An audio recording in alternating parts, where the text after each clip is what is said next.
I mean, I want to be remembered as a winner. I want to be remembered as a winner. I mean, I don't obviously be, personal traits aside. I want to be remembered as a winning coach who created teams that people like to watch. That was the perspective of Chris Finch, head coach of the Minnesota Timberwolves, who has worked all around the world before finally reaching the pinnacle of basketball. It's simplistic, a reflection of what really matters to him: winning. Coach Finch has had his fair share of wins over his 25-year coaching career, but before being appointed by the Timberwolves, before the dream came true, the journey started all the way across the pond in Sheffield, England. So we started in Division 3, we got some good players together, and we moved through the leagues 3-2-1. And in that final year I coached, and then we had the opportunity to go up to the BBL. But in that year, whilst we were in Division 1, we recruited our first American, a guy called Chris Finch. While initially starting off as a player for the Sheffield Sharks, it became apparent that his acumen for the game called for a transition into coaching. He assumed the lead role at the club in 1997, taking no time in implementing his philosophy. The other style, which is quite interesting with Chris in the NBA now, he's been lauded as one of the best offensive coaches. Well, I can assure you, everything was about defense. The grit and grind system, led by skilled scorers like Terrell Myers, turned out to be a recipe for instant success, as they won the BBL trophy in Finch's first year as head coach.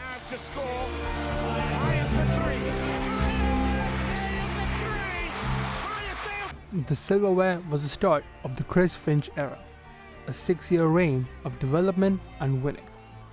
The British Basketball League has started to form an identity off the back of some of the most prolific coaching personalities in Europe, each with their own approach to success. He was committed to developing young English players. And, a lot of franchises in the time, a lot of clubs in the BBL, there was a time when everybody had 5 American players. Chris always seemed to beyond those 5 American players, to go out and really try to get the best English talent that he could find. Despite the league being at its competitive height, it was Chris Finch and the Sharks that stood out as the faces of British basketball in the 90s, bringing much needed attention to the sport from fans and media. When it came to adversaries, however, there was no greater match for Chris Finch than the Manchester Giants head coach and future NBA champion, Nick Nurse. The rivalry between Chris and Nick never ended. I mean, if Nick was in Brighton, it was Brighton. If Nick was in Manchester, it was Manchester. And it was a must-win position on both sides of the fence, I mean, it was quite fierce. In 1999, the league came down to the final day as both teams shared equal points. Chris Finch against Nick Nurse, the Sheffield Sharks against the Manchester Giants. Winner takes all. Last game of the season, whoever won the league, and so you couldn't ask for anything better than that, and on live on Sky too. This is big time British basketball. The game went backwards and forwards all the way. The two best sides in the UK did not disappoint. The duo of Todd Cawthorn and Terrell Myers dominated for Sheffield, and Manchester's Tony Dorsey and John White kept fighting back. With 4 seconds to go, the scores were tied. 11,000 fans at the MEN Arena on the edge of their seats. Sheffield had the final chance to make history. We were going to screen for Terrell. He's been the game winner for many close games, and basically get the shot up and then crash the boards. I remember shot going up, I was on the opposite side going to go get the rebound. Myself and Tony Dorsey were fighting to get the rebound. As I looked, I could see the ball go. I was like, that's going in, that's going in.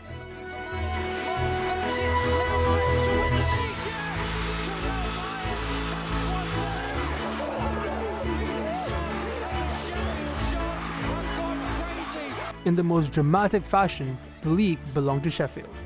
Finch's time in England was the high point for British basketball, building an everlasting legacy.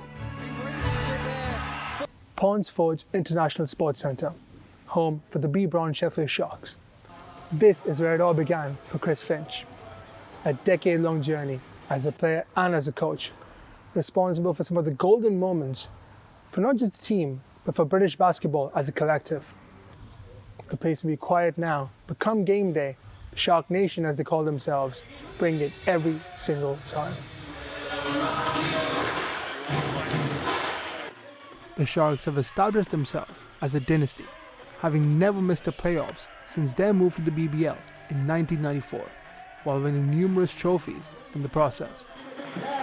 We talk about it all the time. The late 90s, early 2000s under the Chris Finch era was the golden era of the Sharks, really. I guess you could kind of say he set the tone for the club, and he left quite the legacy. Here we are, whatever it was, 20 years later since he's left, and we still talk about him. His name is still mentioned all the time. And he's gone on to do incredible things. After spending 10 years as an assistant coach in the NBA, in February of 2021, Chris Finch took over as head coach of the Minnesota Timberwolves.